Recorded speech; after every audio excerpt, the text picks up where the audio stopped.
Hi நண்பர்களே, நான் தான் மீரா தொழில். இந்த வீடியோவில் அதை பற்றி பார்க்க போகிறோம். இன்றைக்கி வந்து சிங்கிள் பீஸ் வந்து 2 சிங்கிள் பீஸ் என் டீம் ஒர்க் சார்பாக வந்திருக்கோம். என்னென்ன அந்த சிங்கிள் பீஸ் செஞ்சுருந்தோம்னா, ஆல்ரெடி வந்து கீழ் வீட்டில் கிரௌண்ட் ஃபுல்லாக வீடு கட்டி முடிச்சிட்டாங்க. அதுக்கப்புறம் மேலே நாங்கள் கட்ட வீடு கட்டினாங்க. அதனால் அதுக்கு 2 சர்வீஸ் அடிச்சு 2 சிங்கிள் பீஸ் அடிச்சிருக்கோம். இது ஒரு சிங்கிள் எஸ்பி வந்து போர் மோட்டர் 2 போர் மோட்டர் வச்சுருக்கோம்.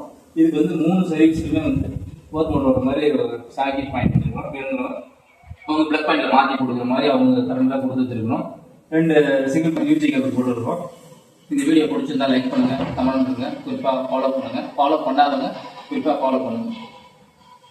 இலக்கு என்ற ஒன்றை நாம் நிர்ணயித்து விட்டால், செய்ய வேண்டும் என்ற ஒன்றை நாம் முடிவு செய்து விட்டால், எப்படி அல்பட்ராஸ் பறவையினுடைய சிறகுகள் கனமாக இருந்தாலும், உடல் எடை அதிகமாக இருந்தாலும், சாதாரண பறவை போல் அதனால் இறகை அசைத்து வானத்தில் பறக்க முடியவில்லை என்றாலும், காற்றினுடைய விசைக்கு தகுந்த மாதிரி, தன்னுடைய உடல் சூழலுக்கு தகுந்த மாதிரி, தன்னுடைய உடல் எடைக்கு தகுந்த மாதிரி